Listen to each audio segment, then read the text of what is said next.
We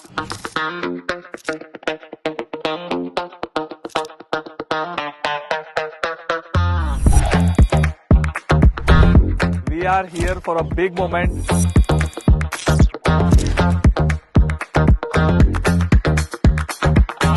But that moment जब बस वो आ रहे हैं, हार्ट बीट स्टॉप हो जाने वाला मोमेंट था वो।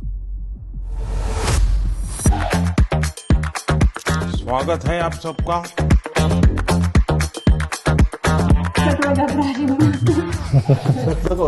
अच्छा होने दीजिए। 1-on-1 जब हम उनसे सामने मिले, हमें लगा ही नहीं कि हमारे एज में इतना डिफरेंस है। मैं कलर करके बाल वाइट करता हूँ ताकि बिना लोगों के लगे कि मैच्योर हूँ। पीएम सर से बात करते हैं तो ऐसा ही लगता है कि हम हमारे एक फैमिली मेंबर से बात कर रहे हैं। 2019 में आई थिंक मैं बोलता हूँ कि गेमिंग काफ़ी स्पीड पकड़ी, रफ्तार पकड़ा। हमारी जो मिथोलॉजी है जो उसके अराउंड काफ़ी गेम्स डेवलप हो रहे हैं अभी। गवर्नमेंट इज रिकॉग्नाइजिंग हमारी क्रिएटिविटी। सब कुछ मेरे आने के बाद हुआ। क्या आपको फेस करना पड़ता है गेमिंग एंड गैम्बलिंग, इन दोनों की लड़ाई आपके सामने आती होगी, तब आप कैसे हैंडल करते हैं? सर आरएमजी और स्किल बेस्ड गेमिंग को बहुत हाई टाइम हो गया कि डिफरेंशिएट करें।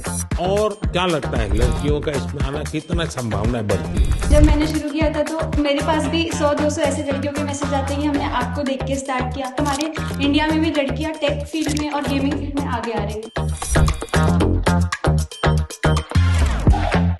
ये आप पहन लीजिए। पहले तो मिला।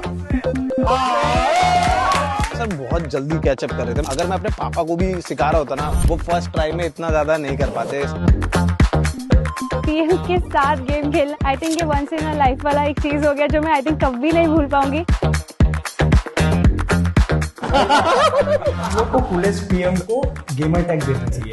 तो वो हमें क्या कहते हैं, नमो OP in the Who is the biggest influencer in India? It's our Prime Minister. मैंने उल्टा दोस्तों में फैला दिया था कि खेलो मेरे साथ। मैं बीमार हूँ, तुम भी हो जाए।